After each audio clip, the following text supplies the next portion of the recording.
how do we manage the protein transition? Which food components can provably boost your immune system? What's the best way to validate health claims for food and food components? Listen to our food and health experts discuss the biggest questions facing the food, nutraceutical, and food ingredient industries today. Welcome to NIZO Talks Food and Health.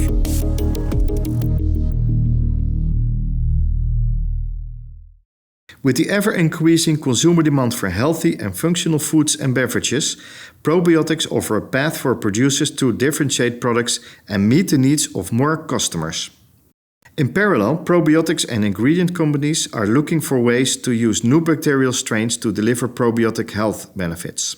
However, working with these live and often sensitive microorganisms can be difficult. With their stability and resilience, spore-forming bacteria are gaining attention for potential health-promoting applications. Janneke Ouwerkerk, expert microbiology and microbiomics at NIZO, explains the benefits and challenges of choosing a spore-forming bacterium as a probiotic.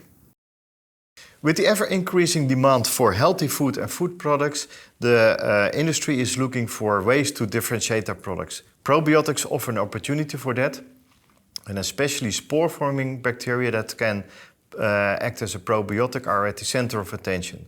Today I will be speaking to Janneke Ouwerkerk, who is an expert in fermentation and microbiomics. Janneke, welcome. Thanks, René. So, probiotics at the center of attention. Maybe first, what are probiotics and which bacterial strains are commonly used? Right, so probiotics are bacteria that when administered live, they have a health benefit on the host. Mm-hmm. So, and then in general, you have the standard probiotics that are already quite long known, like the lactobacilli, streptococci, certain yeast strains, and we have the more novel probiotics, like Fecalibacterium persnitzii or Akkermansia, so strict anaerobes, for instance, that are now getting onto the market. Yeah.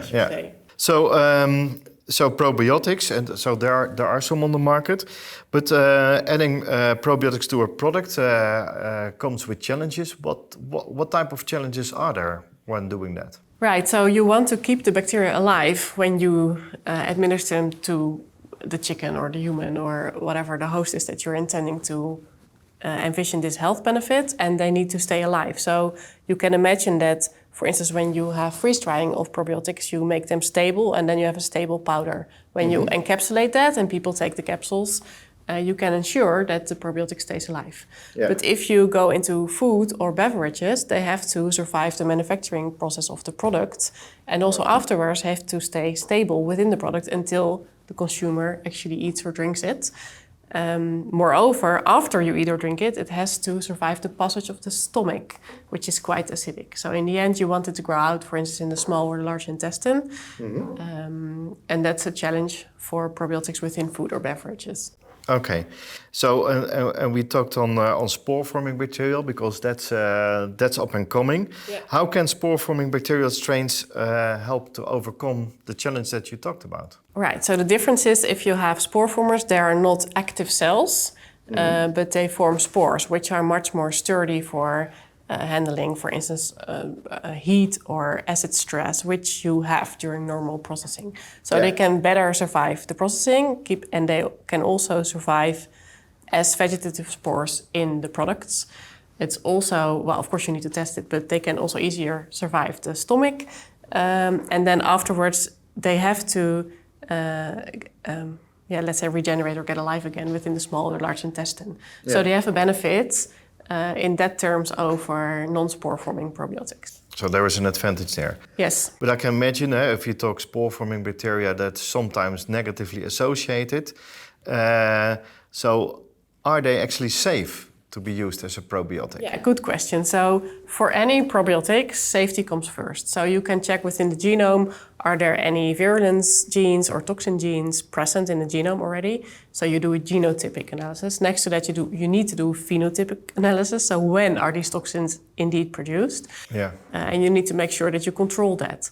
So if you have a spore-forming probiotic already in the process, you need to check, okay, if I have spores, are there no toxins that can harm? And also later on in the product, in the shelf life you envision, the spore former should stay there, but toxins, of course, should not be there. Yeah. So both in silico screening and also with laboratory screening for safety is key, especially for spore-forming bacteria. So, but in potential, they can be safely used as a probiotic? Absolutely, yes. Okay. How actually do you screen or select spore-forming probiotic bacteria as a strain? So there's basically two ways. Either you look at the manufacturability, so you select for strains that you can easily grow, where you have a good control about spore formation and also growing out again. You can also screen from the health benefit side. So you can screen a lot of different strains, for instance, in gut immune assays, or we have, for instance, an in vitro colon or an in vitro skin model where you can test, okay, what are the strains that actually confer the health benefits?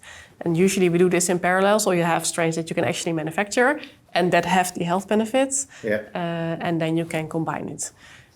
Maybe one thing to emphasize, for instance, for spore-forming bacteria, especially in food products, you want to prove they survive the digestion within the stomach. So also there you can use in vitro models mimicking the digestion, where you can prove that the probiotic survives actually the passage and gets to the small or large intestine of the population you envision. Of the host. Yeah. So if you look a bit at the potential of these spore-forming bacteria, and also at the future or the near future, how do you see that? There's definitely benefits to use spore-forming bacteria, and it's already, for instance, in the poultry, quite commonly used. Also for humans, it's already used, but I think it can be definitely expanded. So if we look further for spore formers that can easily be produced and have actually the health benefit, it would be really beneficial, because we're moving towards putting probiotics much more in the non-capsulated form. We want to have it in kinds of foods and beverages that people just buy in the supermarket, and then these are superior to probiotics that do not have this spore-forming ability. Yeah. Okay, Janneke, thank you very much for explaining this. You showed us a bit an insight into probiotics, but especially the potential of spore-forming bacteria in that respect. And then again, especially in, let's say, the real food products, and not in a capsule, but also to have that in place. Well, thank you very much again.